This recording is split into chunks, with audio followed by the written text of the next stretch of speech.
મગફળીના પાકમાં કાળી તેમજ સફેદ ફૂગ આવતા ખેડૂતોની મુશ્કેલીમાં વધારો થયો. ભાવનગર જિલ્લા સહિત સમગ્ર સૌરાષ્ટ્ર તેમજ ગુજરાત રાજ્યના અનેક વિસ્તારમાં આ વર્ષે સારા ઉત્પાદનની આશા સાથે અનેક ખેડૂતોએ મગફળીનું વાવેતર કર્યું હતું, પરંતુ હાલ અનેક ખેડૂતોના ખેતરમાં મગફળીના પાકમાં કાળી તેમજ સફેદ ફૂગના રોગચાળાના કારણે ખેડૂતોની મુશ્કેલીમાં સતત વધારો થઈ રહ્યો છે.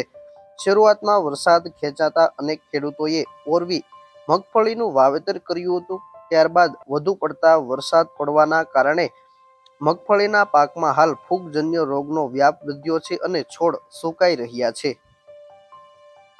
હવે મારું નામ વિનુભાઈ અને મેં એક ઓરવીની મગફળી કરેલી હતી. એટલે એમાં અત્યારે અતિવૃષ્ટિના કારણે કાળી ફૂગ અને ધોળી ફૂગ આવી છે. એના લીધે આ છોડ સુકાઈ જાય છે.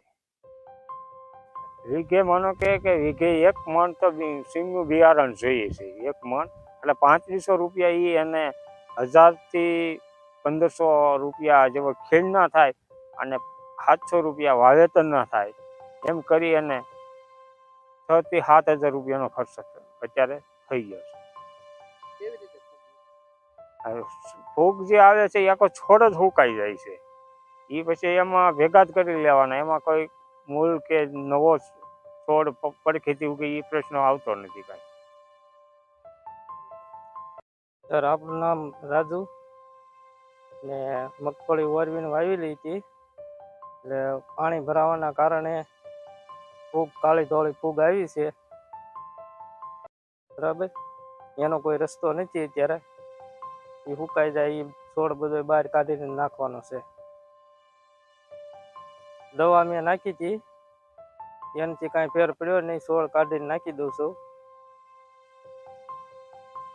ભાવનગર જિલ્લામાં પણ અનેક ખેડૂતોએ મગફળીનું વાવેતર કર્યું છે અને તેમાં ફૂગ આવવાના કારણે પાક સુકાઈ રહ્યો છે. ખેડૂતોના જણાવ્યા મુજબ અત્યારે હાલ મગફળીનો પાક 20 થી 30 દિવસની આસપાસ થઈ ગયો છે. તેમાં અત્યાર સુધીમાં ખાતર, દવા, બિયારણ, ખેડ અને વાવેતરના 8 થી 10 હજાર રૂપિયા સુધીનો ખર્ચ થઈ ગયો છે અને આગામી સમયમાં પણ આ ખર્ચમાં વધારો થશે. ખર્ચ કર્યા બાદ તેમાં ફૂગ આવી છે અને જેના કારણે ખેડૂતો મુશ્કેલીમાં મુકાયા છે. આ ફૂગના નિયંત્રણ માટે દવાનો છંટકાવ કરવામાં આવ્યો હતો, પરંતુ તેમાં યોગ્ય પરિણામ નથી મળ્યું અને ફૂગ લાગવાના કારણે મગફળીનો છોડ સુકાઈ રહ્યો છે. આ છોડનો ખેડૂતો હવે નાશ કરી રહ્યા છે. વધતા ખર્ચ અને પાકને બચાવવાની ચિંતાના કારણે ખેડૂતો આર્થિક રીતે પણ ભારે મુશ્કેલીનો સામનો કરી રહ્યા છે.